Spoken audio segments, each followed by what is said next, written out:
Right now, as you're listening to this, your mind is working against you. Not sometimes, not occasionally, but constantly. Every single day, your own brain sabotages your progress, destroys your confidence, and keeps you trapped in patterns that you desperately want to break. And the most frustrating part, you probably don't even realize it's happening. Most people live their entire lives as prisoners of their own minds. They set goals and never achieve them. They know what they should do, but can't seem to do it. They want to change, but find themselves repeating the same destructive patterns over and over again. Sound familiar? Here's what most people don't understand. Your mind isn't broken. It's not weak. It's not defective. Your mind is actually incredibly powerful and sophisticated. The problem is that it's been programmed to work against you instead of for you. And until you understand this one critical mechanism, until you learn to give your mind proper orders, you'll remain stuck exactly where you are. Today, you're going to discover the hidden system that controls every thought, every decision, every action you take. You're going to learn why your mind sabotages you, and more importantly, how to reprogram it to become your greatest ally instead of your worst enemy. By the end of this, you'll know exactly how to take control of your mind and make it work for you instead of against you. Chapter 1. The hidden saboteur living in your head. Every single morning, you wake up with the best intentions. You're going to eat healthy today. You're going to work out. You're going to be productive. You're going to focus on your goals. But then something happens. By the end of the day, you've done none of those things. You've fallen back into the same old patterns, made the same poor choices, and reinforced the same habits you're trying to break. You blame yourself. You think you lack willpower. You think you're not disciplined enough. But the truth is far more sinister and far more liberating than you realize.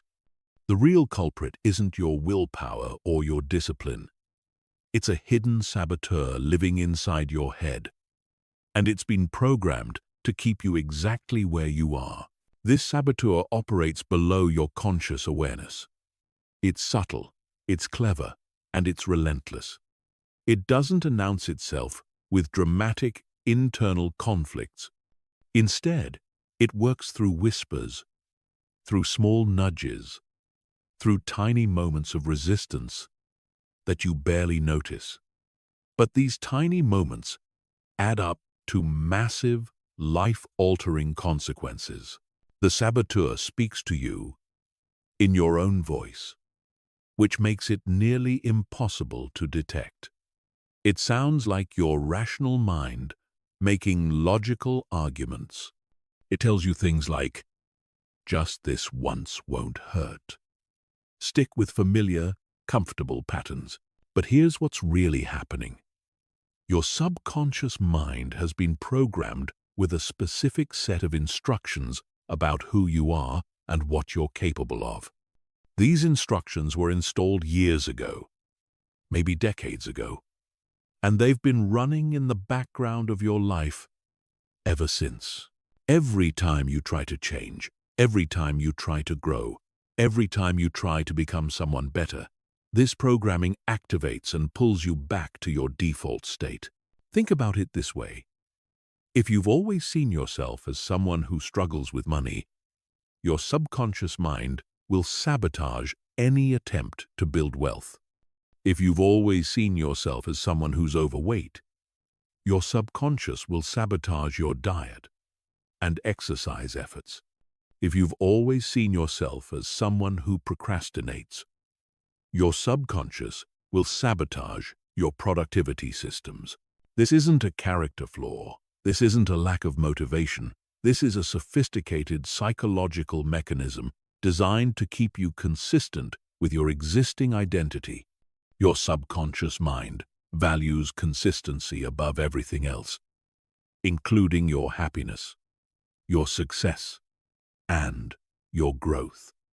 It would rather keep you miserable and consistent than happy and changed. The most devastating part of this sabotage is that it feels like it's coming from you. The thoughts feel like your thoughts. The resistance feels like your resistance. The excuses feel like your logical reasoning.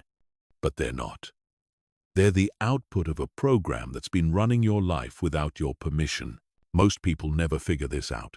They spend their entire lives fighting against themselves, never realizing that they're not fighting their true self, but rather a collection of outdated programs that no longer serve them.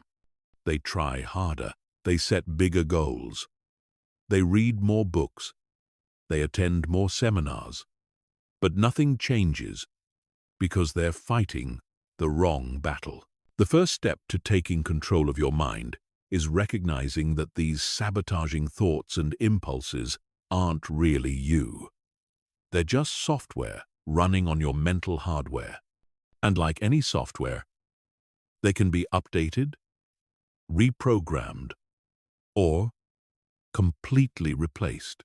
But before you can reprogram anything, you need to understand exactly how this sabotage system works. You need to see the mechanism that's been controlling your life. Because once you see it, once you understand it, you can never be controlled by it again. Chapter 2. Why your brain is wired to keep you stuck. Your brain has one primary job: to keep you alive, not happy, not successful, not fulfilled, just alive. And from your brain's perspective, anything familiar is safe, and anything unfamiliar is potentially dangerous. This is why change feels so difficult, so uncomfortable, so wrong, even when you know logically that the change would be good for you. This survival mechanism served our ancestors well when physical threats were constant and immediate. If you tried something new and it got you eaten by a predator, that was the end of your genetic line. So our brains evolved to be incredibly conservative, to stick with what worked, to resist novelty and change at all costs. But in the modern world, this same mechanism that once saved our lives is now destroying our potential. The biggest threats to your well-being aren't physical anymore. They're psychological and spiritual. The biggest danger isn't trying something new. It's staying exactly where you are. But your brain doesn't know this. It's still operating according to ancient programming that treats any change as a potential threat to your survival. This is why starting a diet feels dangerous to your brain. This is why launching a business feels terrifying. This is why speaking up in a meeting or asking someone on a date triggers such intense anxiety. Your brain interprets these actions as potentially life-threatening because they're different from what you normally do. But the sabotage goes even deeper than just resistance to change. Your brain has also developed an incredibly sophisticated system for maintaining your current identity. This system is called homeostasis, and it works tirelessly to keep everything about you exactly the same. Homeostasis doesn't just regulate your body temperature and blood pressure. It also regulates your thoughts, your emotions, your behaviors, and your results. If you typically make $50,000 a year, homeostasis will sabotage any attempt to make significantly more. If you typically weigh a certain amount, homeostasis will sabotage any attempt to weigh significantly less. If you typically feel a certain level of confidence, homeostasis will sabotage any attempt to feel significantly more confident. This happens through a complex network of feedback loops that monitor every aspect of your experience and compare it to your historical baseline. When something starts to deviate too far from normal, homeostasis kicks in and starts generating thoughts, feelings, and impulses designed to bring you back to your set point. Let's say you decide to wake up at 5 a.m. instead of your usual 7 a.m. The first few days might go okay, but then homeostasis starts to push back. You'll start having thoughts about how you need more sleep. You'll start feeling more tired during the day. You'll start having compelling urges to hit the snooze button. These aren't signs that waking up early is bad for you. These are signs that homeostasis is working to maintain your normal sleep schedule. The same thing happens when you try to exercise more, eat healthier, work harder, or take more risks. Your brain generates an endless stream of thoughts, feelings, and impulses designed to bring you back to your comfort zone. And because these thoughts and feelings seem to be coming from you, you assume they represent your true desires and preferences. But here's the key insight. These thoughts and feelings aren't reflecting your true desires. They're reflecting your brain's desire to maintain consistency. Your brain would rather have you be consistently unhappy than inconsistently happy, because consistency feels safer from a survival perspective. This is why motivation doesn't work long-term. Motivation is just a temporary emotional state that can override your homeostatic programming for a short period of time. But as soon as the motivation fades, homeostasis reasserts itself and pulls you back to your baseline. This is why willpower doesn't work long-term. Willpower is just conscious effort applied against unconscious programming. It's like trying to change the direction of a river by standing in it and pushing against the current. You might succeed for a few moments, but eventually the river is going to carry you downstream. This is why setting goals doesn't work long-term if you don't change the underlying programming. Your conscious mind might want to achieve the goal, but your subconscious mind is programmed to maintain your current identity. And when conscious and subconscious minds conflict, the subconscious always wins. The solution isn't to fight against homeostasis. The solution is to reprogram homeostasis to work for you instead of against you. You need to update your brain's definition of normal. You need to change your identity at the subconscious level so that your desired behaviors and results become the new baseline that homeostasis works to maintain. But before you can reprogram homeostasis, you need to understand how it got programmed in the first place. You need to understand where your current identity came from and how it's been reinforced over the years. Because the same mechanisms that created your limiting programming can be used to create empowering programming. Chapter 3. The Secret Programming Running Your Life. Right now, as you're listening to this, your subconscious mind is running thousands of programs that determine how you think, how you feel, and how you behave. These programs were installed without your conscious permission. They operate without your conscious awareness, and they control your life more than you could possibly imagine. Most of these programs were installed during your childhood when your brain was in a highly suggestible state. Between birth and about age 7, your brain operates primarily in theta brainwave frequencies, which is essentially a hypnotic state. During this period, you absorbed information about yourself and the world without any critical filtering. Every comment, every experience, every observation became part of your subconscious programming. If your parents told you that you were smart, Your subconscious accepted that as truth.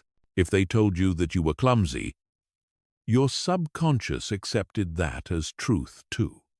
If they struggled with money, your subconscious learned that struggling with money is normal.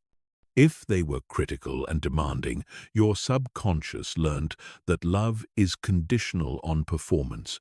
But the programming didn't stop at age 7. Throughout your entire life, your subconscious has been collecting evidence to support whatever beliefs were installed early on. If you learned that you're not good enough, your subconscious will notice every failure and ignore every success.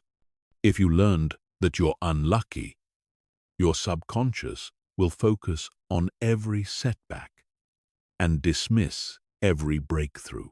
This creates what psychologists call confirmation bias, but it's much more powerful than most people realize.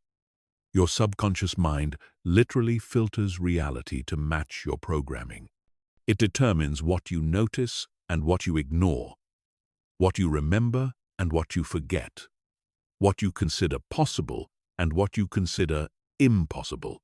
If you've been programmed to believe that you're not a morning person, your subconscious will generate thoughts and feelings that make waking up early feel unnatural and uncomfortable. If you've been programmed to believe that you're bad with money, your subconscious will create impulses to spend and resistance to save. If you've been programmed to believe that you're not attractive, your subconscious will make you focus on your flaws and ignore your positive features. But here's what's truly insidious about this programming. It doesn't feel like programming. It feels like truth. It feels like you're just observing reality accurately. You don't think, my subconscious is filtering reality to match my limiting beliefs. You think, this is just how things are. Most people live their entire lives trapped inside a prison of their own subconscious programming, never realizing that the bars are made of thoughts and the locks are made of beliefs. They assume that their limitations are real, that their struggles are inevitable, that their patterns are permanent. But none of that is true. Your subconscious programming is not you. It's not your true nature. It's not your destiny. It's just a collection of old software that's been running your mental operating system. And like any software, it can be updated. The first type of programming that controls your life is identity programming. This determines who you think you are at the deepest level. It includes beliefs about your intelligence, your attractiveness, your worthiness, your capabilities, your personality, and your potential. This programming shapes everything because it determines what you think is possible for someone like you. The second type is possibility programming. This determines what you think is possible in general.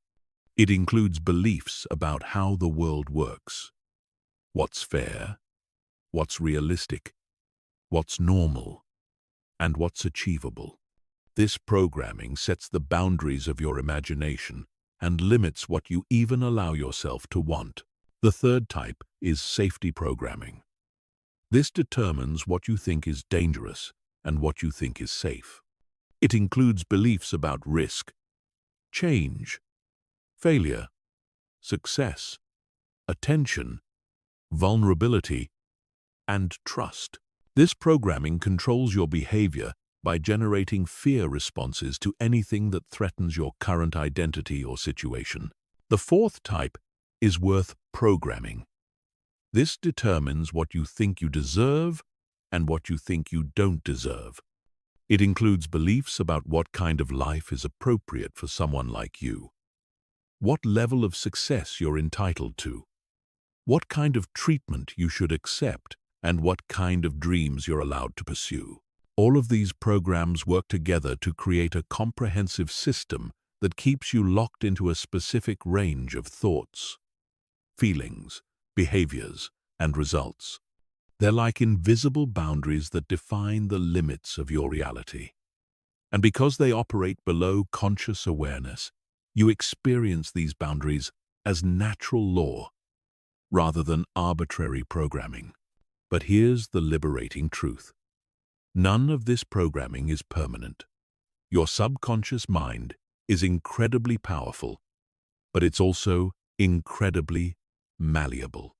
It can learn new patterns, adopt new beliefs, and create new identities. The same plasticity that allowed limiting programming to be installed can be used to install empowering programming. The key is understanding that your subconscious mind can't tell the difference between what's real and what's vividly imagined. It responds to repetition, emotion, and authority. If you can create new thoughts and experiences that are repeated consistently, felt deeply, and delivered with conviction, your subconscious will accept them as truth and begin to reorganize your reality accordingly. This is how every successful person has overcome their original programming. They didn't just think positive thoughts or set bigger goals. They systematically reprogrammed their subconscious mind to support a new identity and a new reality. And once that programming was installed, their external results changed automatically. Chapter 4. The Reticular Activating System. Your brain's secret filter. Deep inside your brain, there's a small network of neurons called the Reticular Activating System, or RAS. This system might be tiny, but it controls more of your reality than any other part of your brain. Understanding how the RAS works is absolutely critical to taking control of your mind, because it's the mechanism that determines what you notice, what you ignore, and what you consider possible. The RAS acts like a filter between your conscious mind and the vast amount of information that your senses are constantly collecting. Every second, your brain receives millions of bits of sensory data, but your conscious mind can only process a tiny fraction of that information. The RAS decides what gets through to your awareness and what gets filtered out. This filtering process isn't random. It's based on your beliefs, your goals, your fears, and your expectations. The RAS is constantly scanning your environment for information that matches your existing mental programming, and it brings that information to your conscious attention while filtering out everything else. Here's a simple example of how this works. Have you ever decided to buy a particular car, and then suddenly started noticing that car everywhere? The cars were always there, but your RAS wasn't highlighting them for your conscious attention until they became relevant to your goals. Once you programmed your RAS to notice that specific car, it started showing up everywhere. This same mechanism operates in every area of your life. But most of the time, you're not consciously programming your RAS. Instead, it's being programmed by your subconscious beliefs and expectations. If you believe that opportunities are rare, your RAS will filter out most opportunities and only show you evidence of scarcity. If you believe that people can't be trusted, your RAS will highlight every example of dishonesty, while ignoring examples of integrity.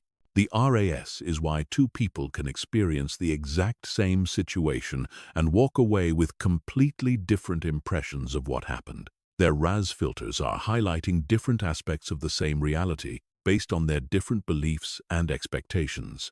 This has profound implications for your success and happiness.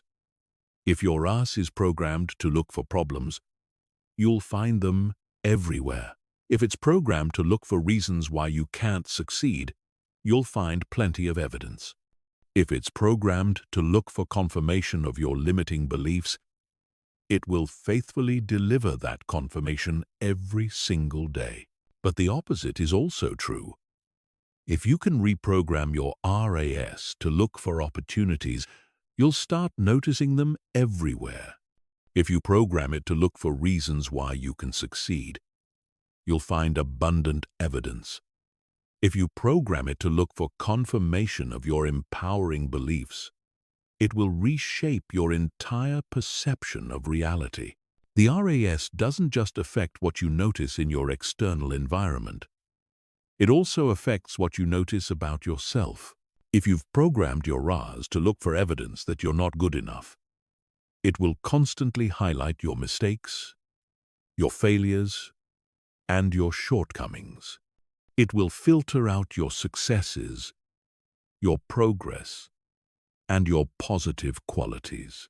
This creates a vicious cycle where negative self-perception leads to negative evidence, which reinforces negative self-perception, which leads to more negative evidence. Most people trapped in this cycle assume that they're just being realistic or honest about their limitations, but they're actually just experiencing the output of their RAS programming. The good news is that the RAS can be reprogrammed deliberately and systematically. You can train it to look for evidence of your capabilities instead of your limitations. You can train it to highlight opportunities instead of obstacles. You can train it to focus on possibilities instead of problems. But reprogramming your RAS requires more than just positive thinking. It requires consistent, deliberate practice with specific techniques designed to install new filters. You need to repeatedly direct your attention toward the things you want to see more of, while consciously ignoring the things you want to see less of. One of the most powerful ways to reprogram your RAS is through questions. Your RAS is constantly trying to answer whatever questions are running in the background of your mind. If you're constantly asking yourself, "Why does nothing ever work out for me?" your RAS will find evidence to answer that question. But if you start asking, "How can I make this work?" or "What opportunities am I not seeing?" your RAS will start finding different evidence. Another powerful technique is visualization. When you repeatedly visualize yourself achieving your goals, you're programming your RAS to notice opportunities and resources that could help make those visualizations real. You're training it to see yourself as the kind of person who achieves those kinds of results. Affirmations can also reprogram your RAS, but only if they're done correctly. Simple repetition of positive statements usually isn't enough because your conscious mind will reject statements that contradict your current beliefs. But if you frame affirmations as questions or possibilities, your RAS will start looking for evidence to support them. The key to RAS reprogramming is consistency and specificity. You can't just casually think about what you want once in a while and expect your RAS to change its filters.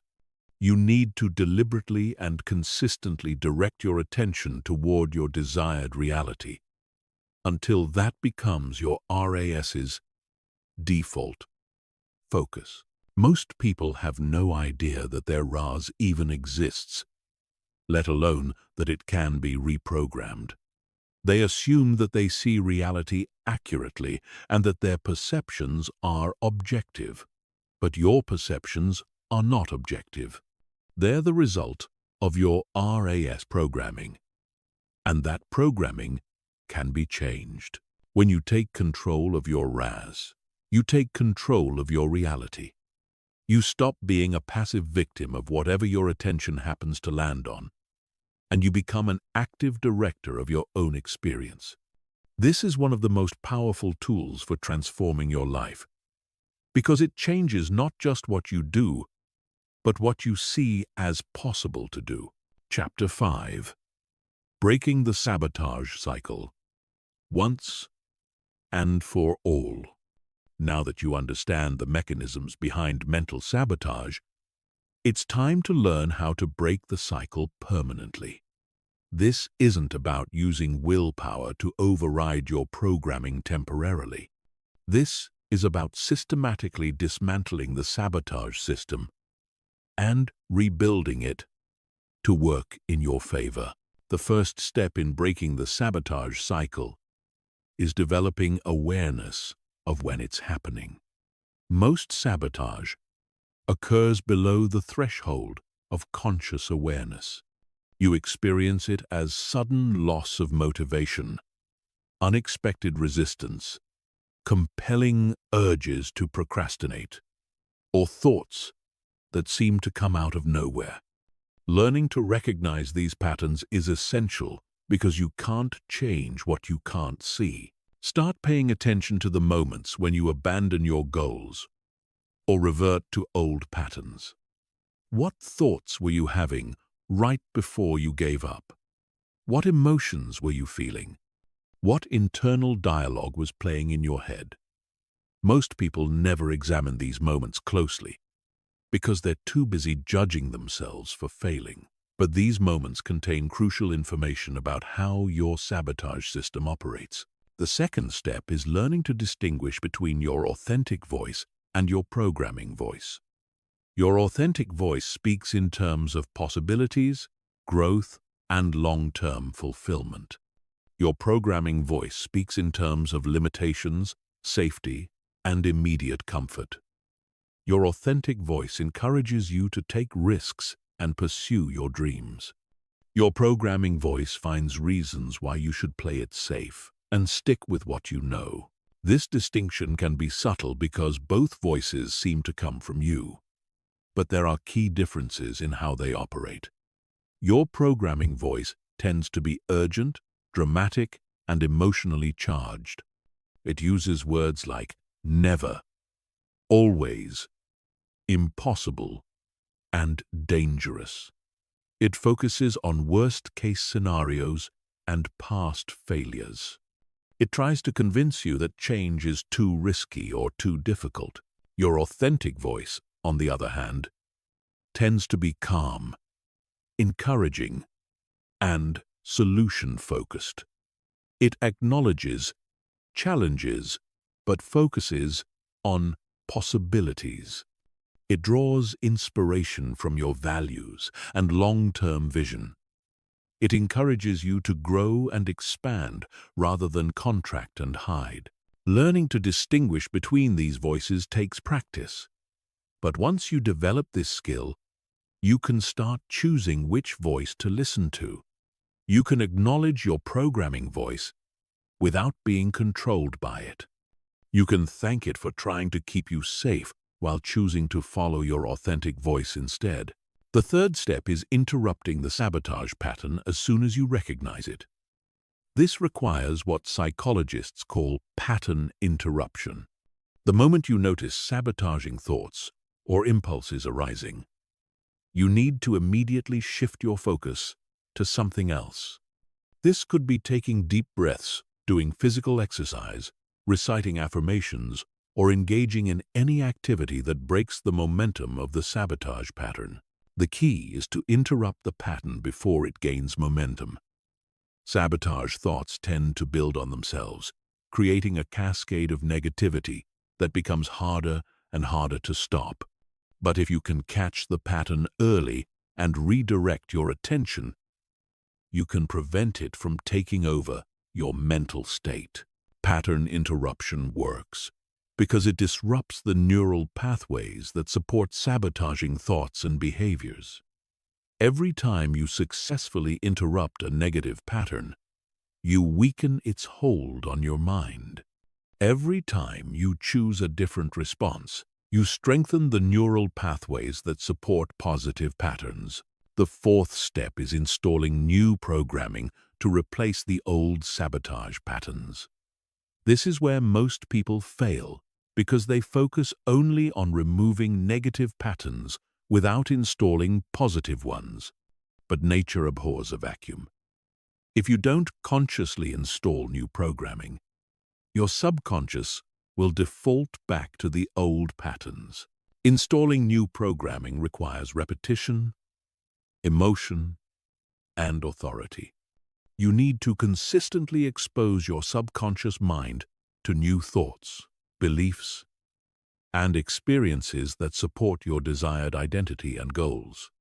This could involve daily affirmations, visualization exercises, reading empowering books, listening to motivational content, or surrounding yourself with people who embody the mindset you want to develop. The programming process is most effective when it engages both your logical mind and your emotional mind.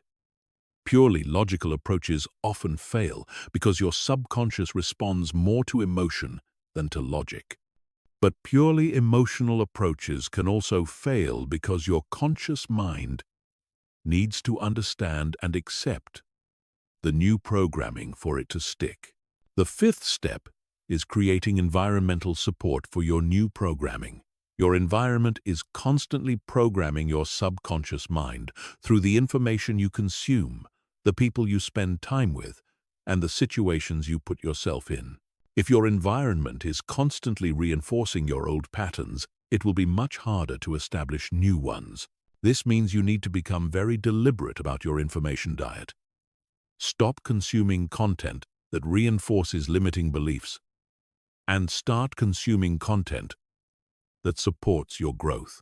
Reduce time spent with people who reinforce your old identity and increase time spent with people who support your new identity. Remove environmental triggers that activate old patterns and create environmental cues that support new patterns. The sixth step is celebrating every small victory along the way. Your subconscious mind learns through repetition and reinforcement. When you successfully resist sabotage or make progress toward your goals, you need to consciously acknowledge and celebrate those victories. This reinforces the new neural pathways and makes it more likely that you'll repeat the positive behavior. Most people ignore their small victories and focus only on their failures. This trains their subconscious mind to expect failure and to generate more sabotage patterns.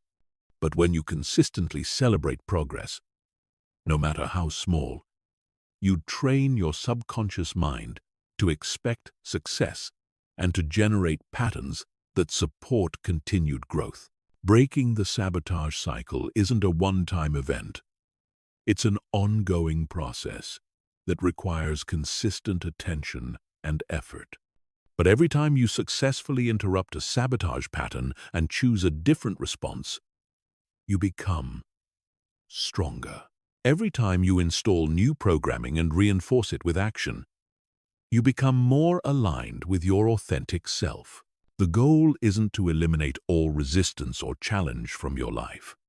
The goal is to ensure that when resistance arises, it comes from legitimate external obstacles rather than from your own internal sabotage system. When your mind is working with you instead of against you, you can accomplish things that seemed impossible when you were fighting yourself every step of the way. Chapter 6. The 4 Pillars of Mental Reprogramming. Most people try to change their minds using methods that are doomed to fail from the start. They rely on willpower, motivation, and conscious effort to override decades of subconscious programming. It's like trying to redirect a river with your bare hands. You might succeed for a few moments, but eventually the current will overpower you and carry you back downstream. Successful mental reprogramming requires a systematic approach based on how your subconscious mind actually works, not how you think it should work. Your subconscious doesn't respond to logic, reasoning, or good intentions. It responds to repetition, emotion, authority, and evidence. Understanding these 4 pillars is essential to creating lasting change in your mental programming. The first pillar is repetition. Your subconscious mind learns through patterns, and patterns are created through repetition. every belief you currently hold, every automatic response you have, every limitation you experience was installed through repetition. Someone told you the same thing over and over, or you experienced the same situation repeatedly until your subconscious accepted it as truth. But here's what most people don't understand about repetition. It's not just about saying or doing the same thing multiple times. It's about creating consistent neural activation patterns in your brain. Every time you think a thought, feel an emotion, or take an action, you're strengthening specific neural pathways. The more you activate these pathways, the stronger they become, and the more automatic they become. This is why affirmations often fail when people first try them. They repeat positive statements a few times and expect immediate results. But their new positive statements are competing against years or decades of negative repetition. It's like trying to carve a new river channel while the old river is still flowing at full force. Effective repetition requires consistency, frequency, and duration. You need to activate your new neural pathways more often than your old ones. You need to do this consistently over time. And you need to continue until the new pathways become stronger than the old ones. This typically takes weeks or months, not days. The second pillar is emotion.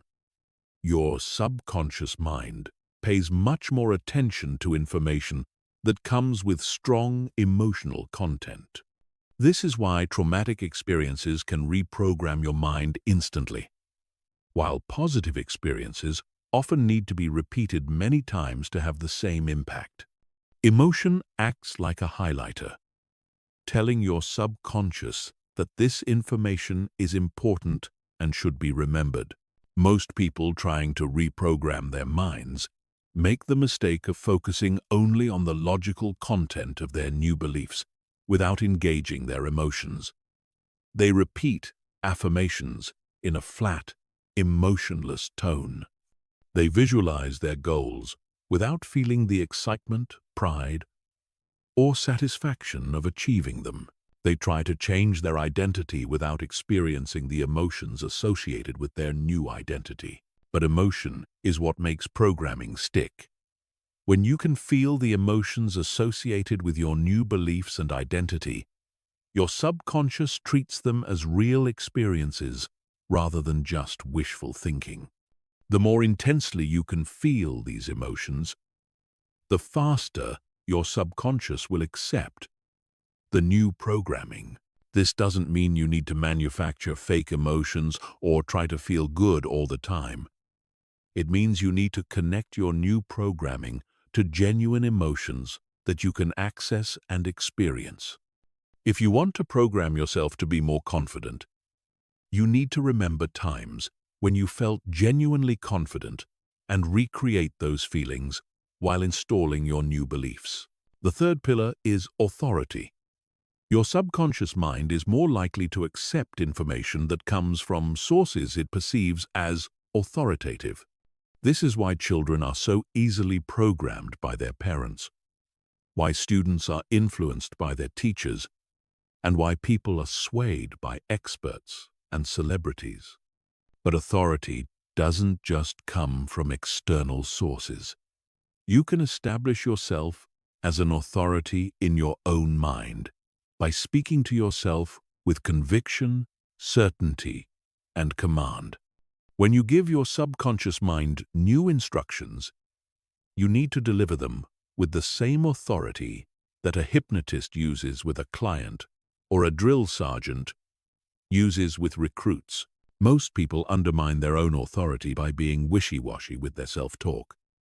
They say things like, "I hope I can," or "maybe I should," or "I'll try to." This tentative language tells your subconscious that you're not really committed to the new programming, so it doesn't need to take it seriously.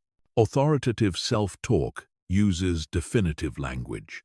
Instead of, "I hope I can be more confident," you say, "I am confident." Instead of, "Maybe I should exercise more," you say, "I exercise regularly." Instead of, "I'll try to save money," you say, "I save money consistently." This kind of language tells your subconscious that this is not a suggestion or a possibility, but a command that must be obeyed. The fourth pillar is evidence. Your subconscious mind needs proof that your new programming is real and valid. It's constantly looking for evidence to support or contradict whatever beliefs you're trying to install. If you're trying to program yourself to believe you're successful, but all the evidence in your life points to struggle and failure, your subconscious will reject the new programming. This is why it's crucial to start gathering evidence for your new beliefs as soon as you begin the reprogramming process. This evidence can be small at first. If you're programming yourself to be more disciplined, evidence might be as simple as making your bed every morning or doing 10 push-ups every day. If you're programming yourself to be more social, evidence might be starting one conversation with a stranger each week. The key is to create a consistent stream of evidence that supports your new identity and beliefs. Every piece of evidence, no matter how small, strengthens the new neural pathways and makes it easier for your subconscious to accept the new programming. Over time, as the evidence accumulates, your new beliefs become self-reinforcing. But evidence collection must be strategic and intentional. Your RAs will naturally look for evidence that confirms your existing beliefs, while filtering out evidence that contradicts them. So you need to consciously direct your attention toward evidence that supports your new programming, while consciously ignoring evidence that supports your old programming. This might feel like self-deception at first, but it's actually just redirecting your natural confirmation bias toward beliefs that serve you instead of beliefs that limit you. You're not ignoring reality. You're choosing which aspects of reality to focus on. And since your focus determines your experience, choosing empowering evidence creates empowering experiences. Understanding these 4 pillars gives you a framework for systematic mental reprogramming. Instead of hoping that positive thinking will magically change your life, you can use these principles to deliberately install new programming that supports your goals and dreams. But knowing the principles isn't enough. You need specific techniques and strategies for applying them consistently over time. You need a systematic approach that turns mental reprogramming from a random hope into a reliable process. Chapter 7. Identity Transformation. Becoming who you want to be. Your identity is the most powerful force in your psychology. It determines what you think is possible for you, what kinds of actions feel natural, what kinds of results you expect, and what kinds of goals you set. Most people spend their entire lives trying to improve their results without ever changing their identity. But your results will always be consistent with your identity because your subconscious mind won't allow you to maintain results that contradict who you think you are. If you see yourself as someone who struggles with money, you will unconsciously sabotage any financial success that threatens that identity. If you see yourself as someone who is overweight, you will unconsciously sabotage any weight loss that threatens that identity. If you see yourself as someone who is shy and awkward, you will unconsciously sabotage any social success that threatens that identity. This is why most diets fail, most business ventures fail, and most self-improvement efforts fail. People try to change their results without changing their identity. They want to have the results of a different person while maintaining the identity of their current person. But the subconscious mind won't allow this contradiction to persist. The solution is identity transformation. Instead of trying to force new results while maintaining your old identity, you need to consciously and deliberately transform your identity to match the results you want. Once your identity changes, the new results become inevitable because they're simply the natural expression of who you are. Identity transformation happens at 3 levels: self-image, self-talk, and self-evidence. Your self-image is how you see yourself in your mind. Your self-talk is how you speak to yourself and about yourself. Your self-evidence is the proof you collect about who you are. All 3 levels must be aligned for identity transformation to be complete and permanent. Let's start with self-image transformation. Your self-image is like a mental movie that plays in your subconscious mind, showing you who you are and what you're capable of. Most people have never consciously examined their self-image, let alone deliberately changed it. They're running mental movies that were created years or decades ago, often by other people. And these outdated movies are controlling their current reality. To transform your self-image, you need to consciously create new mental movies that show you as the person you want to become. This isn't just daydreaming or wishful thinking. This is systematic mental rehearsal designed to reprogram your subconscious mind's definition of who you are.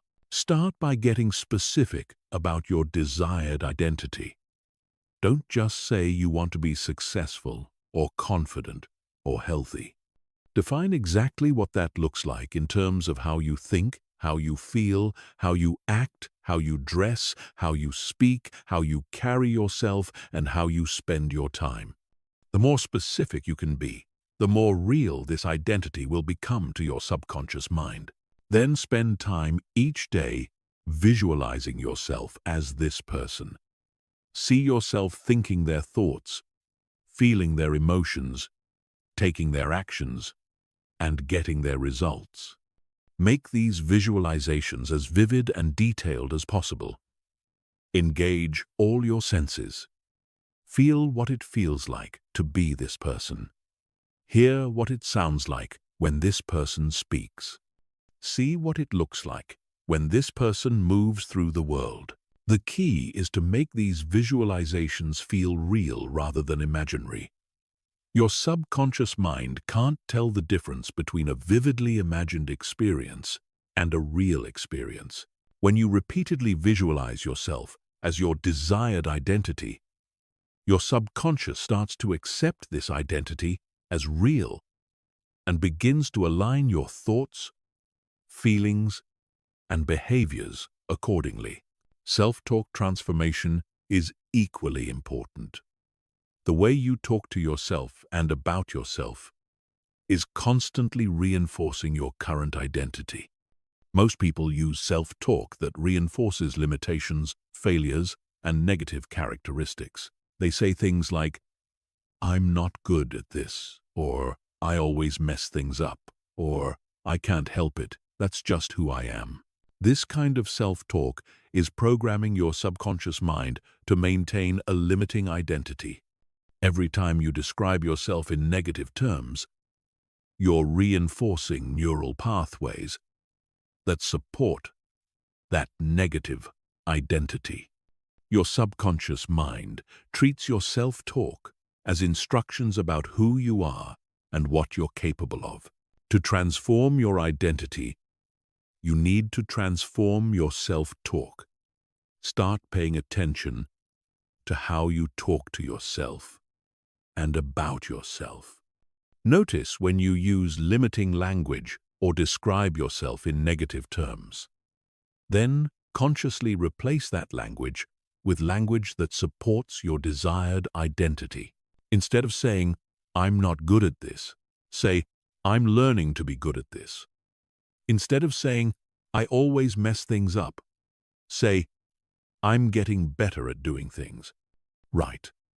Instead of saying, I can't help it, that's just who I am. Say, I'm becoming someone who can handle this. But the most powerful self-talk transformation happens when you start describing yourself as if you already are the person you want to become.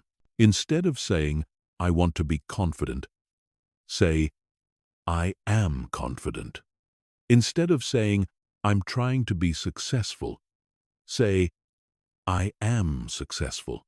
This kind of present tense, definitive language programs your subconscious mind to accept your desired identity as current reality.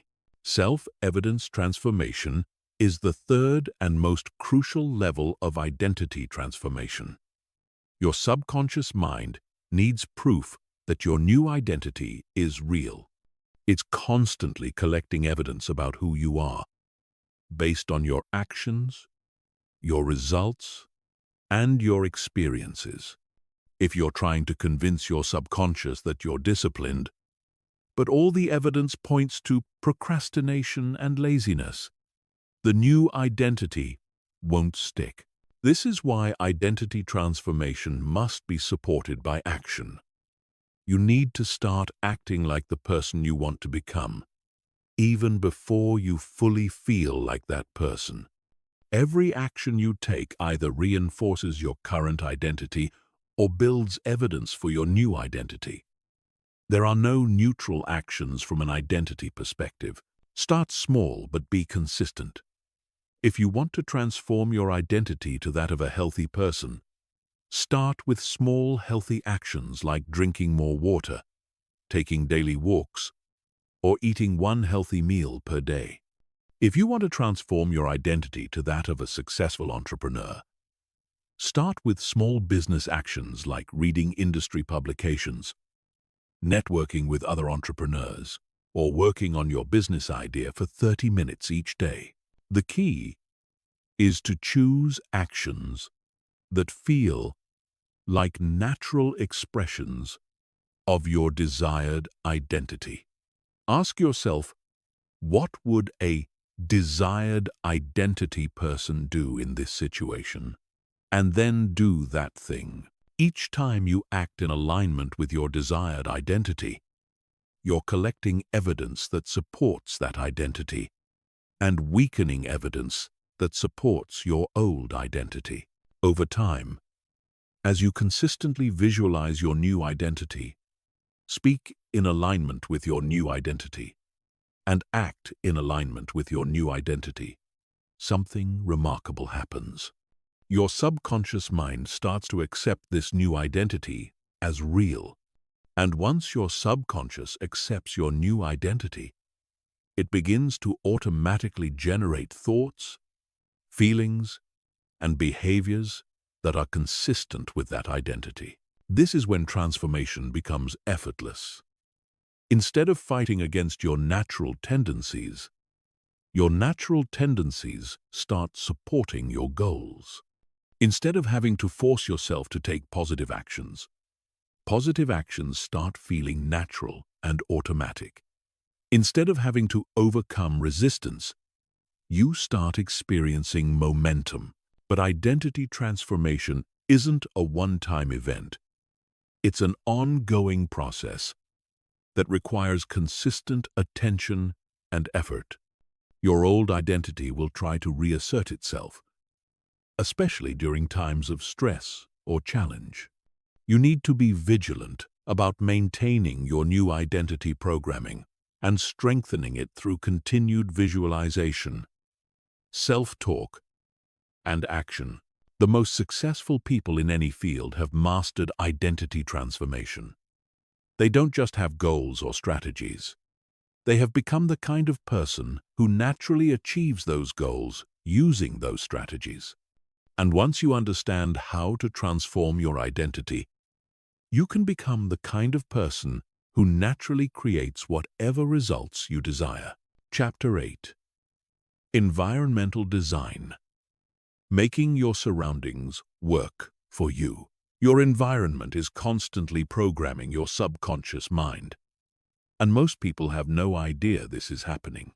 Every sight, sound, smell, and sensation in your environment is sending signals to your brain about who you are, what's possible, and what's normal. If your environment is reinforcing limiting beliefs and old patterns, it will be almost impossible to maintain new programming, no matter how much internal work you do. Think about it this way.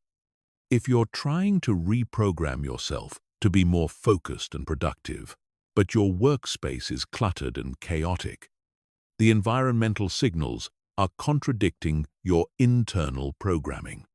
If you're trying to reprogram yourself to be healthier, but your kitchen is full of junk food, the environmental cues are undermining your efforts. If you're trying to reprogram yourself to be more confident, but you're surrounded by people who constantly criticize and doubt you, the social environment is working against your transformation. Environmental design is the process of systematically structuring your physical, digital, and social environments to support your desired identity and goals. It's about creating external conditions that make your new programming easier to maintain and your old programming harder to activate. Let's start with your physical environment. Every object in your space is communicating something to your subconscious mind. A cluttered desk communicates chaos and lack of control. A messy bedroom communicates disorder and low standards.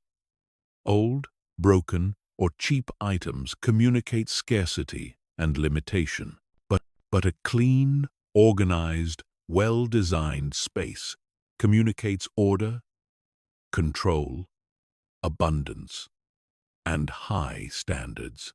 This doesn't mean you need to spend a fortune redecorating your entire life. It means you need to be intentional about what your environment is communicating and make strategic changes that support your new identity. If you want to be more productive, create a workspace that looks and feels like a place where productive people work. If you want to be healthier, design your kitchen and living space to make healthy choices easier and unhealthy choices harder. One of the most powerful environmental design strategies is removing environmental triggers that activate old patterns. These are physical cues that automatically stimulate old thoughts, emotions, or behaviors. If you're trying to eat healthier but you keep junk food visible in your kitchen, those visual cues will constantly trigger cravings and impulses to eat unhealthy food. If you're trying to be more productive but your phone is always within reach, the visual cue of the phone will constantly trigger the impulse to check social media or messages. Environmental triggers work below conscious awareness. You don't consciously decide to be tempted by junk food or distracted by your phone. These responses happen automatically because your brain has been conditioned to associate certain environmental cues with certain behaviors. The solution is to identify and remove as many triggers as possible for behaviors you want to eliminate. At the same time, you need to create environmental cues that trigger behaviors you want to increase. If you want to exercise more, lay out your workout clothes the night before so you see them first thing in the morning. If you want to read more, place books in prominent locations around your home. If you want to eat more fruit, keep fruit visible on your counter and vegetables at eye level in your refrigerator. These environmental cues work because they reduce the mental energy required to make positive choices. When positive behaviors are cued by your environment, they require less willpower and conscious effort. When negative behaviors are not cued by your environment, they're much easier to avoid. Your digital environment is just as important as your physical environment, perhaps more so given how much time most people spend interacting with digital devices. Your phone, computer, social media feeds, email inbox, and entertainment choices are constantly feeding information to your subconscious mind about what's normal, what's possible, and what's important. If your social media feeds are full of drama, negativity, and people complaining about their problems, that's programming your subconscious to see the world as a difficult, hostile place. If your entertainment choices consist primarily of shows and movies that glorify dysfunction, conflict, and mediocrity, that's programming your subconscious to see those things as normal and acceptable. But if you curate your digital environment to include inspiring content, educational material, and examples of people achieving the kinds of results you want, that programming works in your favor. If you follow social media accounts that share motivational content, success stories, and practical strategies, you're constantly exposing your subconscious to evidence that success is possible and normal. The key is to be as intentional about your digital diet as you are about your food diet. Unfollow accounts that make you feel worse about yourself or your possibilities. Stop consuming news and entertainment that reinforces limiting beliefs about what's possible. Instead, actively seek out content that supports your goals, reinforces your desired identity, and exposes you to examples of people who have achieved what you want to achieve. Your social environment might be the most important factor of all. The people you spend time with are constantly influencing your thoughts, beliefs, and behaviors through both direct communication and subtle social cues. If you're surrounded by people who complain constantly, doubt your dreams, or settle for mediocrity, their influence will work against your efforts to transform your life. This doesn't mean you need to cut everyone out of your life who isn't perfect, but it does mean you need to be strategic about who you spend the most time with and what kinds of conversations dominate your social interactions. You need to limit exposure to people who reinforce limiting beliefs and increase exposure to people who reinforce empowering beliefs. Seek out people who embody the qualities you want to develop. Find mentors, coaches, or peers who have achieved the kinds of results you want to achieve. Join groups, communities, or organizations where your desired identity and goals are considered normal rather than exceptional. The more time you spend around people who think and act like your desired self, the more natural it becomes to think and act that way yourself. Environmental design also includes creating rituals and routines that support your new programming. Your daily routines are like environmental structures that guide your behavior automatically. If you have a morning routine that includes meditation, exercise, and goal visualization, you're creating an environmental structure that supports your transformation. If you have an evening routine that includes reflection, planning, and positive self-talk, you're reinforcing your new programming at the end of each day. The most successful people in any field have highly structured environments that support their success. Their physical spaces are organized and inspiring. Their digital environments are curated to include only content that serves their goals. Their social circles consist primarily of people who support their growth and ambitions, and their daily routines systematically reinforce their desired identity and behaviors. Creating this kind of environmental support takes time and effort, but it's one of the most powerful things you can do to ensure your mental reprogramming succeeds. When your environment is working for you instead of against you, transformation becomes much easier and more sustainable. Chapter 9. Advanced Mind Control Strategies for Rapid Transformation. Now that you understand the fundamentals of mental reprogramming, it's time to learn advanced strategies that can accelerate your transformation dramatically. These techniques are used by elite performers, successful entrepreneurs, and world-class athletes to reprogram their minds quickly and permanently. They go beyond basic affirmations and visualization to leverage deeper principles of psychology and neuroscience. The first advanced strategy is state conditioning. Your emotional state determines what kinds of thoughts you think, what kinds of decisions you make, and what kinds of actions you take. Most people are completely at the mercy of their emotional states. They feel good when good things happen, and feel bad when bad things happen. But elite performers have learned to control their emotional states consciously and deliberately. State conditioning involves training yourself to access empowering emotional states on command, regardless of your external circumstances.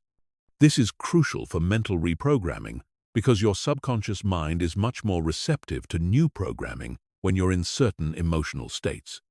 When you're feeling confident, excited, and empowered, your subconscious is more likely to accept positive beliefs about yourself and your capabilities.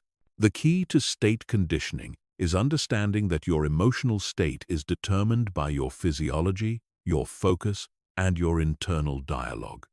By changing these three elements deliberately, you can change your emotional state instantly.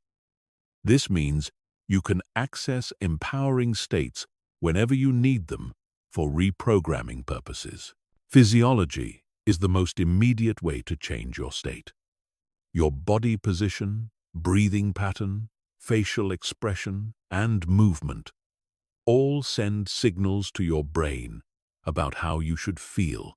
When you stand tall, breathe deeply, smile genuinely, and move with energy. Your brain interprets these signals as confidence and power. When you slouch, breathe shallowly, frown, and move slowly. Your brain interprets these signals as depression and weakness. To condition empowering states, develop specific physical postures and movements that you associate with confidence, energy, and success. Practice these postures regularly until you can access them instantly. Then use these physical states to anchor positive programming into your subconscious mind. Focus is the second element of state control. What you focus on determines how you feel. If you focus on your problems, failures, and limitations, you'll feel discouraged and powerless. If you focus on your possibilities, successes, and strengths, you'll feel excited and empowered. Most people focus randomly, allowing their attention to be pulled toward whatever seems most urgent or dramatic. But you can train yourself to control your focus deliberately. Develop the habit of consciously directing your attention toward thoughts and images that support your desired emotional state.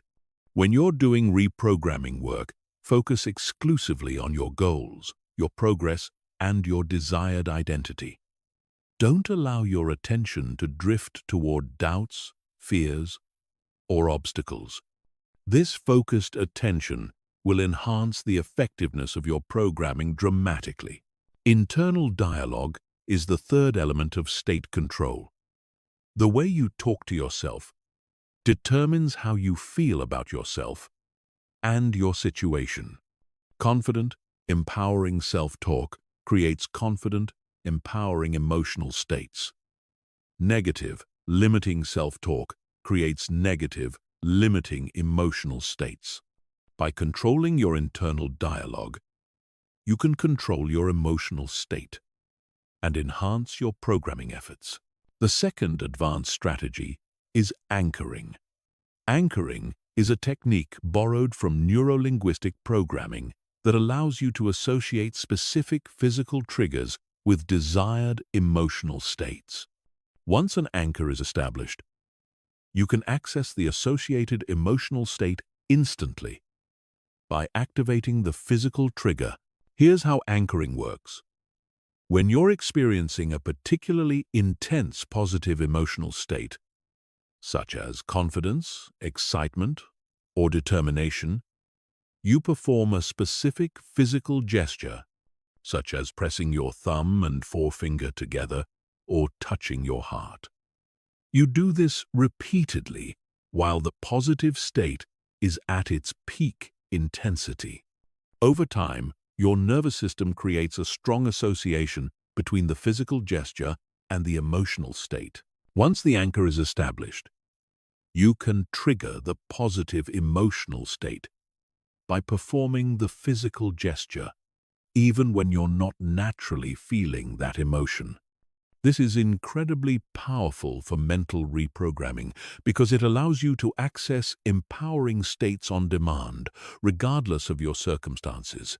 To create effective anchors, you need to be very specific about the physical gesture, very consistent about when you use it, and very intentional about the emotional state you're anchoring. The gesture should be something you can do discreetly in any situation. The timing should be when the positive emotion is at its absolute peak, and the emotional state should be one that supports your reprogramming goals. The third advanced strategy is timeline therapy. This technique involves mentally traveling to your past to reframe limiting experiences and traveling to your future to program desired outcomes.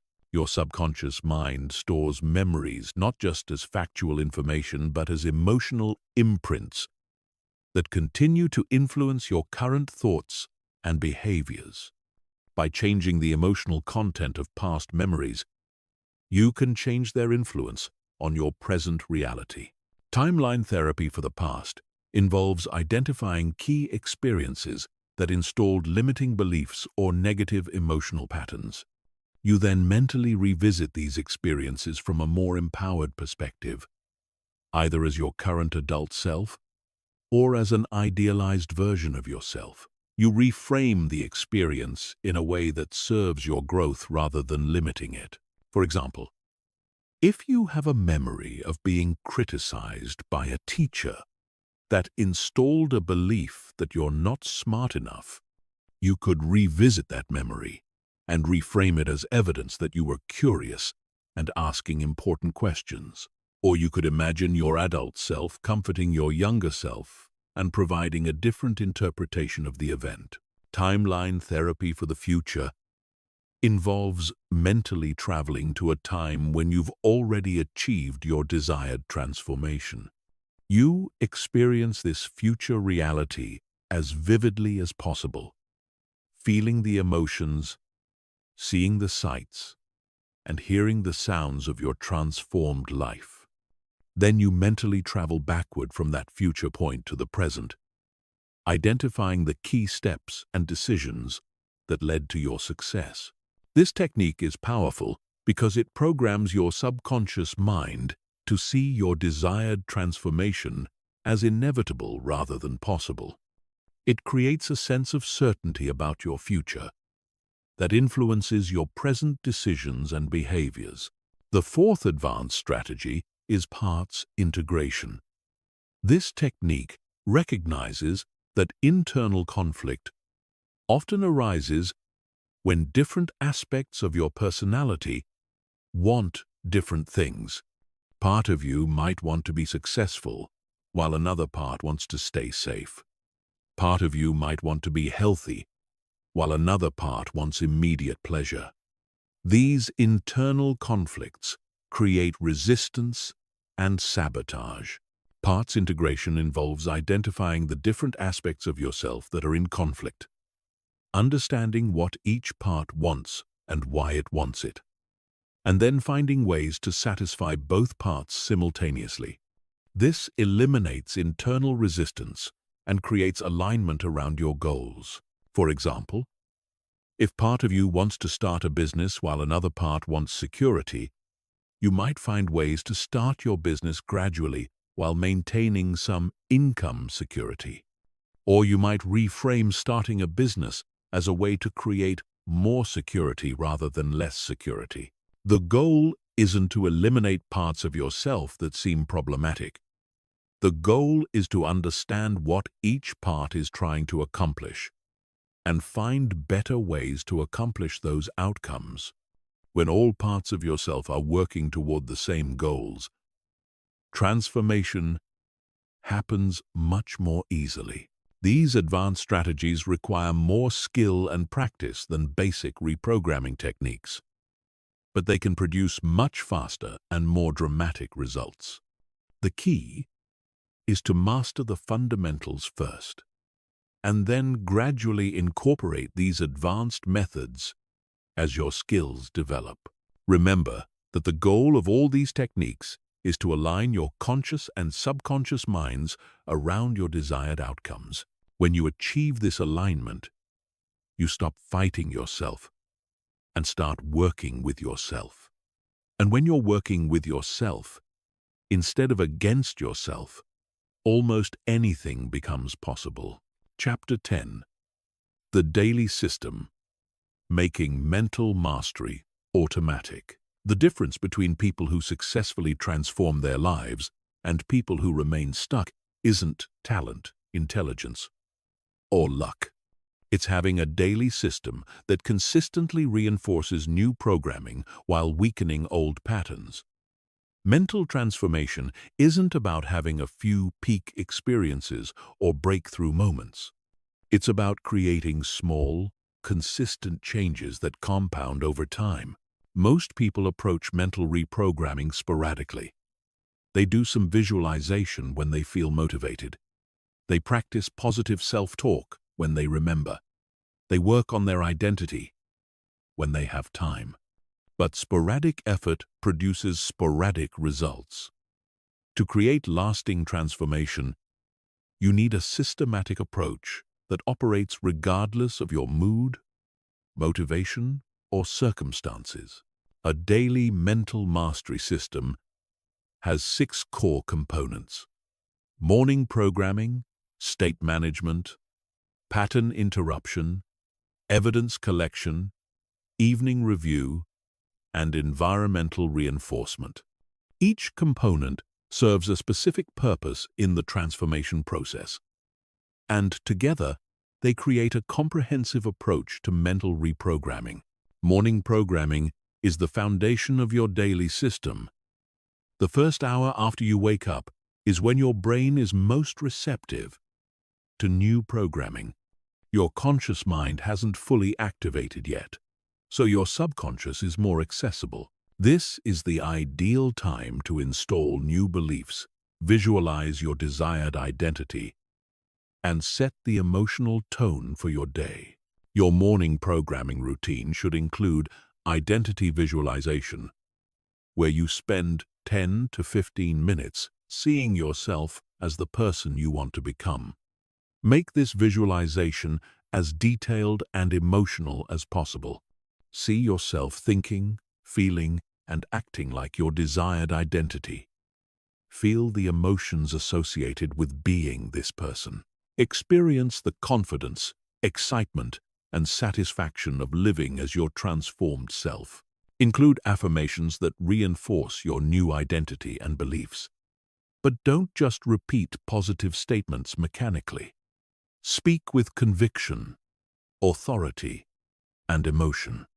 Feel the truth of what you're saying. If you don't believe the affirmations yet, frame them as commands to your subconscious mind, rather than statements of current reality. Include goal visualization, where you see yourself achieving your most important objectives. Don't just visualize the end result. Visualize yourself taking the actions that lead to the result. See yourself overcoming obstacles, making good decisions, and staying committed to your goals. This programs your subconscious to expect success and to generate behaviors that support success. State management is the second component of your daily system. Throughout the day, you need to monitor and manage your emotional state to ensure it supports your programming goals. This means developing the ability to recognize when you're in states that undermine your transformation and quickly shifting to states that support it. Create a state management protocol that you can use whenever you notice yourself feeling discouraged, doubtful, or disempowered. This might include specific breathing exercises, physical movements, empowering self-talk, or mental anchors that instantly shift your state. The key is to have these tools readily available so you can use them before negative states gain momentum. Practice accessing empowering states multiple times throughout the day, even when you don't necessarily need them. This strengthens your ability to control your state and makes it easier to shift states when you do need to. Think of this as mental exercise that builds your emotional fitness. Pattern interruption is the third component. Throughout the day, your old programming will try to reassert itself through familiar thoughts, emotions, and impulses. The moment you recognize these old patterns arising, you need to interrupt them immediately and redirect your attention towards something that supports your new programming. Develop specific pattern interruption techniques that work for you. This might be taking deep breaths, saying a specific phrase, doing a physical movement, or shifting your focus to your goals. The technique itself isn't as important as using it consistently every time you notice old patterns emerging. The key to effective pattern interruption is speed. The longer you allow old patterns to run, the stronger they become and the harder they are to interrupt. But if you can catch them early and redirect immediately, you prevent them from gaining momentum and strengthen your new patterns instead. Evidence collection is the fourth component. Throughout the day, you need to actively look for evidence that supports your new identity and beliefs, while consciously ignoring evidence that supports your old programming. This isn't about being unrealistic or ignoring problems. It's about strategically directing your attention toward evidence that serves your transformation. Keep a daily evidence journal where you record every piece of evidence, no matter how small, that supports your new identity. If you're transforming your identity to that of a confident person, record every moment when you spoke up, took a risk, or felt good about yourself. If you're transforming your identity to that of a successful person, record every achievement, every positive feedback, and every step forward. Review this evidence regularly to reinforce your new beliefs and identity. Your subconscious mind needs proof that your transformation is real and valid. The more evidence you can provide, the faster it will accept your new programming. Evening review is the fifth component. Before you go to sleep, spend time reviewing your day from the perspective of your desired identity. What did you do today that aligned with your new identity? What evidence did you collect? What progress did you make toward your goals? What can you do better tomorrow? This evening review serves multiple purposes. It reinforces positive experiences and learnings from the day. It helps you recognize patterns and areas for improvement. And it programs your subconscious mind to continue working on your transformation while you sleep. Also, use your evening review to practice gratitude for your progress and to visualize tomorrow's success. This creates positive emotional associations with your transformation process and programs your subconscious to expect continued growth. Environmental reinforcement is the sixth component. Throughout the day, you need to optimize your environment to support your new programming and undermine your old patterns. This includes managing your physical space, your digital consumption, and your social interactions. Make small environmental adjustments that consistently reinforce your new identity. Change your desktop wallpaper to an image that represents your goals. Put inspiring quotes in places where you'll see them regularly. Organize your space in a way that reflects your desired identity. Remove items that trigger old patterns and add items that trigger new patterns. The power of a daily mental mastery system lies in its consistency and comprehensiveness. Each component reinforces the others, creating a synergistic effect that accelerates your transformation. The morning programming sets the foundation. State management maintains the programming throughout the day. Pattern interruption prevents backsliding. Evidence collection reinforces progress. Evening review consolidates learning. And environmental reinforcement provides constant support.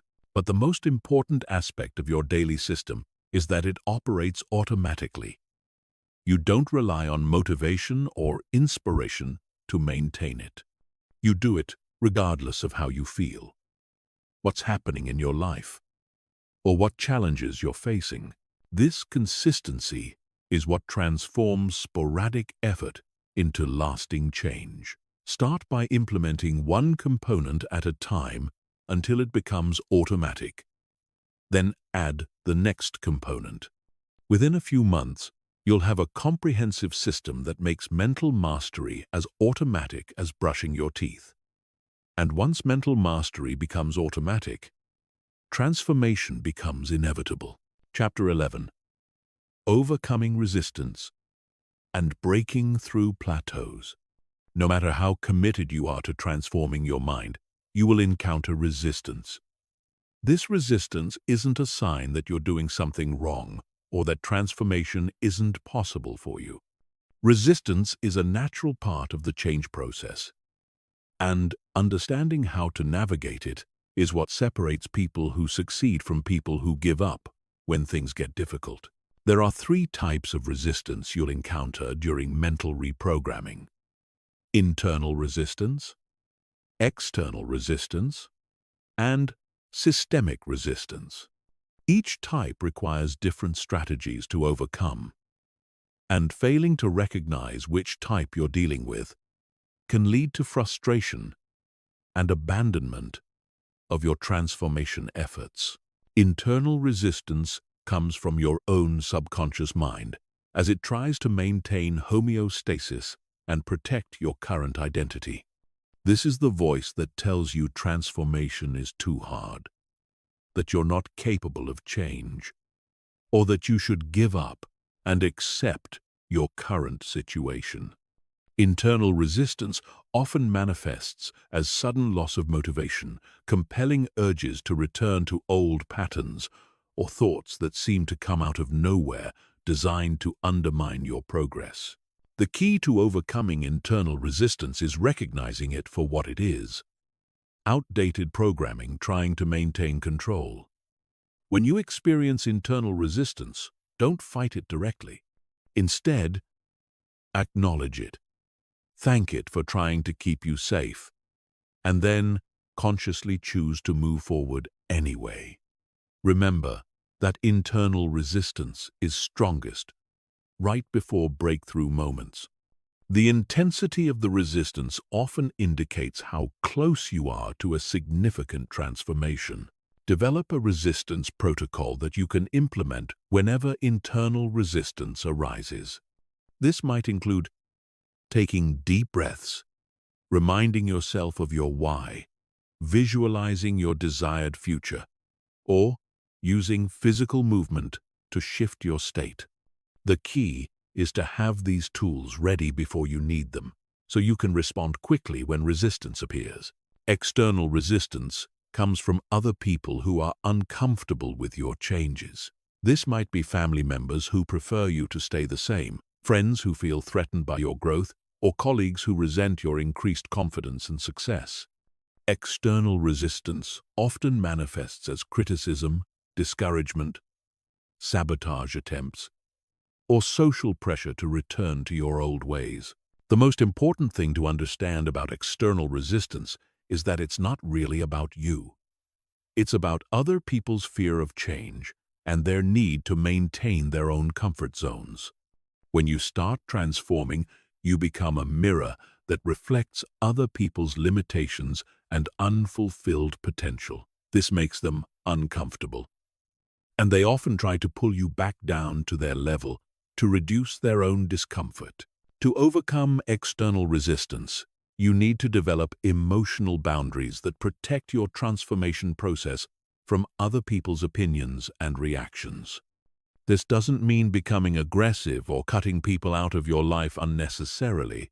It means becoming selective about whose opinions you value and whose feedback you incorporate into your decision-making process. Surround yourself with people who support your growth, even if these relationships are initially more limited or less familiar than your existing social circle. Seek out mentors, coaches, support groups, or communities where your desired changes are encouraged rather than discouraged. The more external support you have for your transformation, the easier it becomes to ignore external resistance.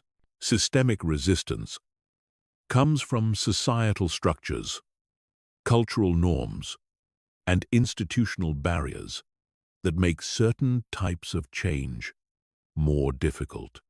This might include economic systems that make financial transformation challenging, educational systems that discourage creative thinking, or cultural norms that penalize authenticity and individual expression.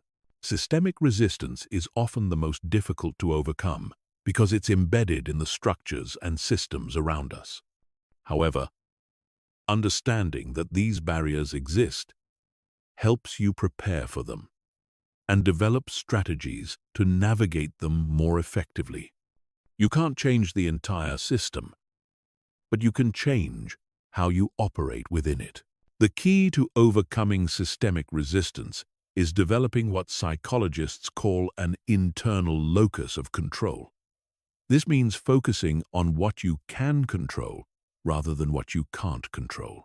Instead of waiting for external circumstances to change, you change your approach, your strategies, and your methods to work within existing constraints while still moving toward your goals. Now let's talk about plateaus. A plateau is a period during transformation when progress seems to stop despite continued effort. Plateaus are incredibly common and incredibly frustrating because they can make you feel like your efforts aren't working anymore. Most people give up during plateaus, assuming that they've reached their limit or that their methods have stopped working. But plateaus aren't actually periods of no progress. They're periods of integration. During a plateau, your subconscious mind is consolidating the changes you've already made and preparing for the next level of transformation. The work you're doing during a plateau is still important, even though the results aren't immediately visible. Understanding the plateau cycle can help you navigate these periods with confidence rather than frustration. Transformation typically follows a pattern of rapid progress, followed by a plateau, followed by another period of rapid progress.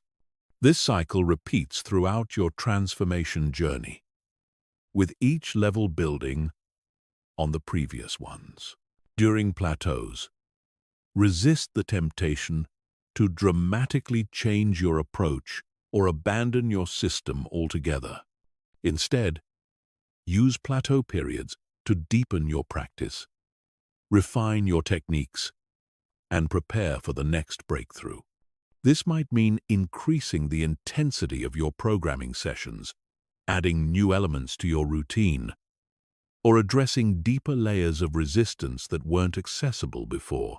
Plateaus are also excellent times to focus on evidence collection. During periods of rapid change, it's easy to notice progress. During plateaus, you need to look more carefully for subtle improvements and small wins. Keep detailed records of your thoughts, feelings, behaviors, and results so you can identify progress that might not be immediately obvious. One of the most effective strategies for breaking through plateaus is changing your approach slightly without abandoning your core system. This might mean trying new visualization techniques, experimenting with different types of affirmations, or adding physical movement to your mental exercises. Small changes can often trigger new breakthroughs without disrupting the foundation you've already built. Another powerful plateau-breaking strategy is intensification. Instead of doing more things, do the things you're already doing with greater intensity, focus, and commitment. Spend more time on your morning programming. Make your visualizations more vivid and detailed. Practice your new identity with greater consistency throughout the day. Remember that plateaus are temporary. Every successful person who has achieved significant transformation has experienced multiple plateaus and breakthrough cycles. The key is to persist through the plateaus with the same commitment you had during periods of rapid progress. The most important mindset shift you can make regarding resistance and plateaus is to see them as normal parts of the transformation process rather than problems to be avoided. When you expect resistance and plateaus, you're prepared for them. When you're prepared for them, you can navigate them more effectively.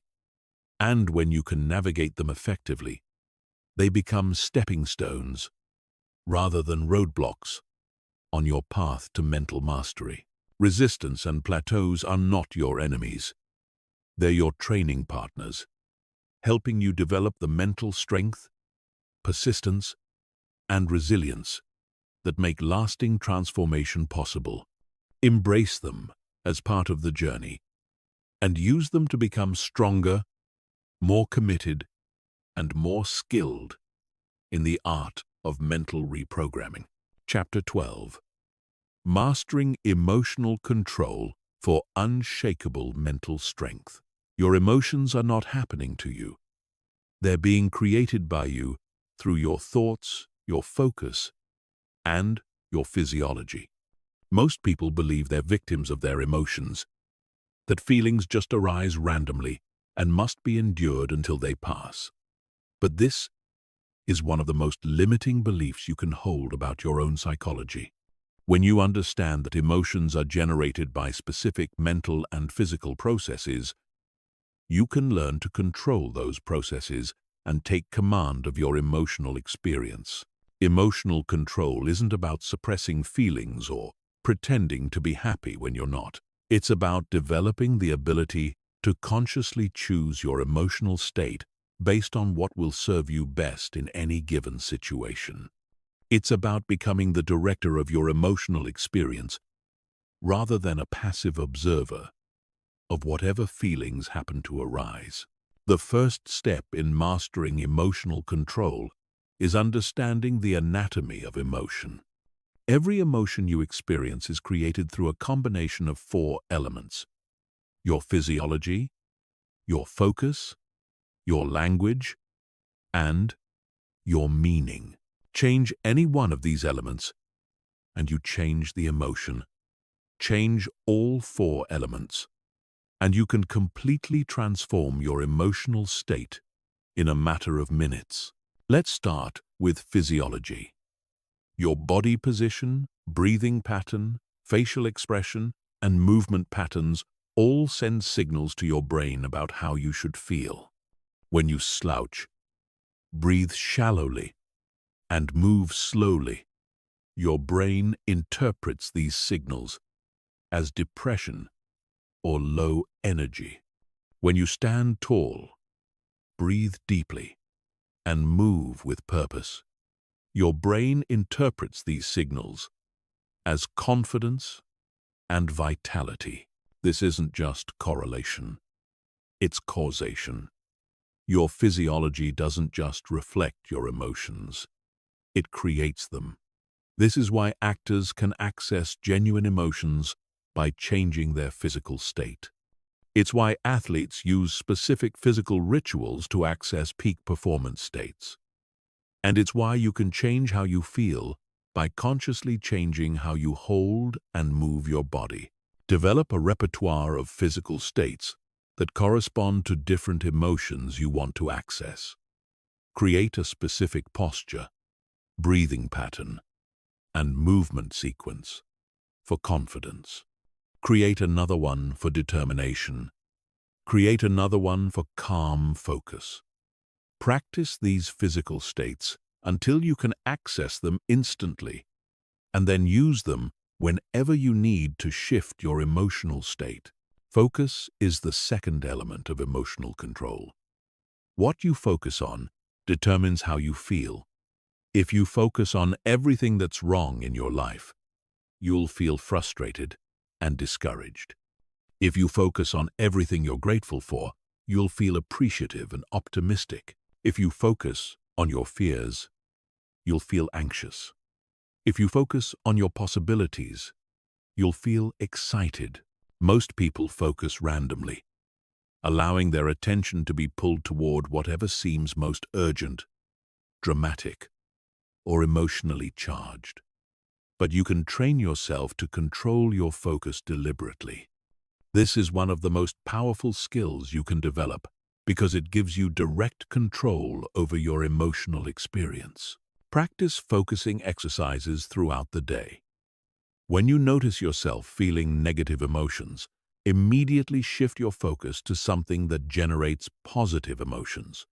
This might be thinking about your goals, remembering a positive experience, or focusing on something you're grateful for. The key is to make this focus shift quickly and decisively before the negative emotion gains momentum. Language is the third element of emotional control. The words you use to describe your experience literally shape that experience.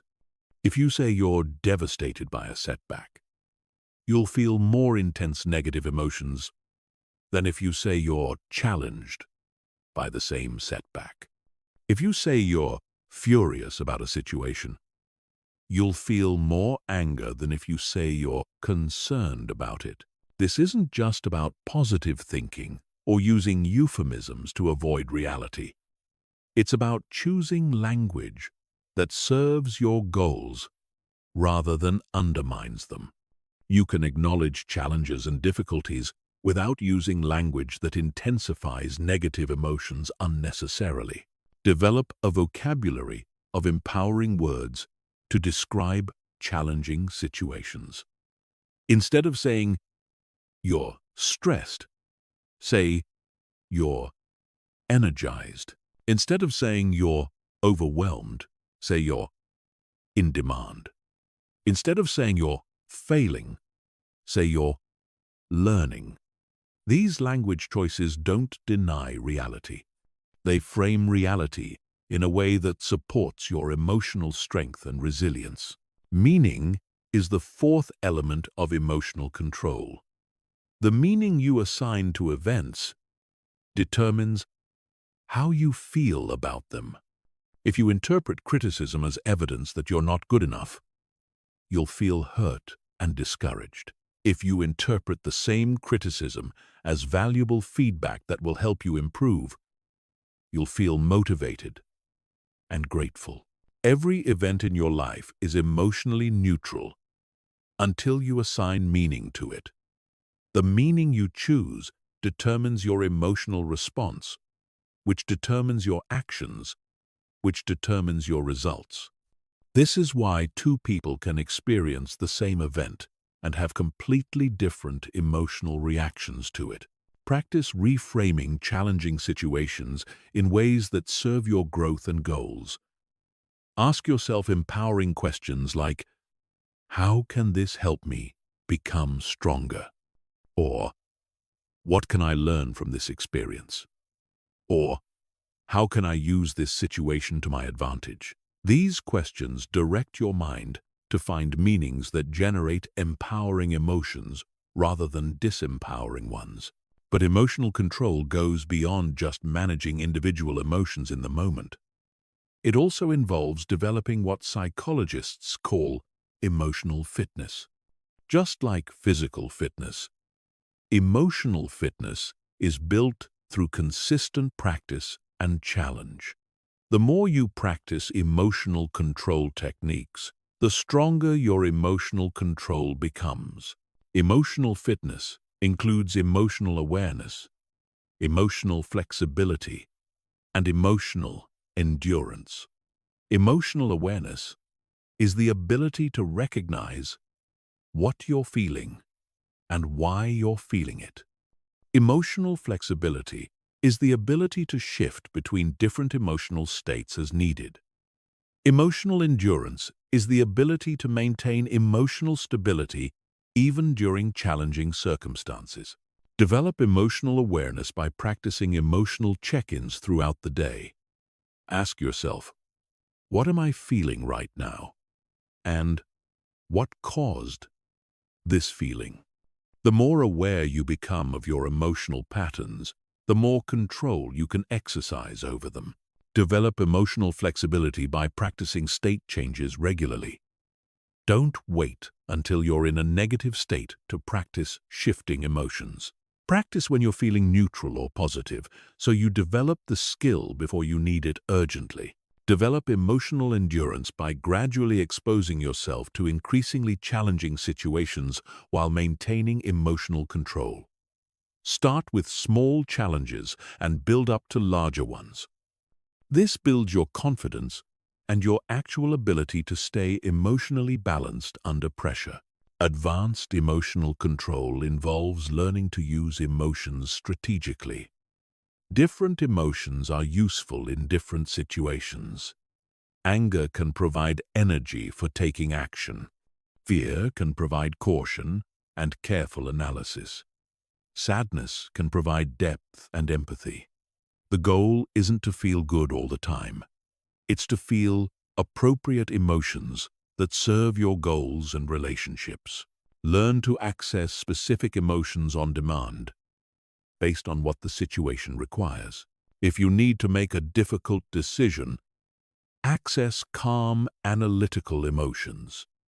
If you need to motivate yourself to take action, access energized, determined emotions.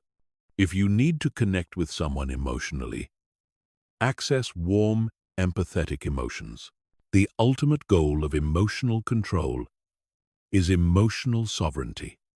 This means that your emotional state is determined by your conscious choices rather than by external circumstances or unconscious patterns. When you achieve emotional sovereignty, you become unshakable. You can maintain inner peace during chaos, confidence during uncertainty, and optimism during setbacks. Emotional sovereignty doesn't mean you become emotionless or that you never feel negative emotions. It means that you feel emotions consciously and strategically rather than unconsciously and reactively. You become the author of your emotional experience, rather than a character in a story written by circumstances. This level of emotional control takes time and practice to develop, but it's absolutely achievable for anyone willing to commit to the process. When you master emotional control, you master one of the most important aspects of mental reprogramming. Because when you can control how you feel, you can control how you think. And when you can control how you think, you can control your entire life experience. Chapter 13. Building unshakable confidence that nothing can destroy. Confidence is not a personality trait that you either have or don't have. It's not something you're born with or without. Confidence is a skill that can be developed systematically through specific mental and behavioral practices. Most people wait to feel confident before they take action, but this approach guarantees that confidence will never develop. True confidence is built by taking action despite fear, doubt, and uncertainty. The first thing you need to understand about confidence is that it's not the absence of fear or doubt. Confident people feel fear and doubt just like everyone else. The difference is that they've learned to act in spite of these feelings rather than being paralyzed by them. They've developed what psychologists call courage, which is not the absence of fear, but action in the presence of fear. Most people's confidence is fragile because it's based on external validation and past successes. They feel confident when things are going well and lose confidence when they encounter setbacks or criticism. But this kind of confidence is unreliable because it depends on circumstances outside your control. True, unshakable confidence is based on your relationship with yourself rather than on external outcomes. Unshakable confidence has three foundations: self-acceptance, self-efficacy, and self-reliance. Self-acceptance means you value yourself regardless of your performance or other people's opinions. Self-efficacy means you believe in your ability to learn, grow, and handle whatever challenges arise. Self-reliance means you don't need external validation or approval to feel good about yourself. Let's start with building self-acceptance. Most people's confidence is undermined by harsh self-criticism and perfectionist standards. They constantly judge themselves, compare themselves to others, and focus on their flaws and failures. This internal criticism creates a foundation of self-doubt that makes sustainable confidence impossible. Self-acceptance doesn't mean you think you're perfect or that you don't want to improve. It means you recognize your inherent worth as a human being regardless of your current level of skill, success, or social approval. It means you treat yourself with the same kindness and understanding you would show to a good friend. Practice self-compassion by changing your internal dialogue from criticism to coaching. Instead of saying, "I'm such an idiot for making that mistake," say, "That didn't work out as planned. What can I learn from this experience?" Instead of saying, "I'm terrible at this," say, "I'm still learning how to do this well." This isn't about lowering your standards or accepting mediocrity. It's about creating an internal environment that supports growth rather than undermines it. When you accept yourself unconditionally, you free up mental energy that was previously spent on self-criticism and redirect it toward improvement and achievement. Self-efficacy is your belief in your ability to learn new skills, overcome challenges, and achieve your goals. This is different from confidence in any specific area. You might not be confident about giving presentations right now, but you can be confident in your ability to become good at giving presentations through practice and learning. Build self-efficacy by focusing on your track record of learning and growth rather than your current level of ability. Think about all the things you can do now that you couldn't do before. Remember challenges you've overcome, skills you've developed, and problems you've solved. This evidence proves that you have the capacity to continue learning and growing. Practice taking on challenges that are slightly outside your current comfort zone. This builds evidence that you can handle uncertainty and develop new capabilities. Start with small challenges and gradually work up to bigger ones. Each successful challenge completion builds your confidence in your ability to handle future challenges.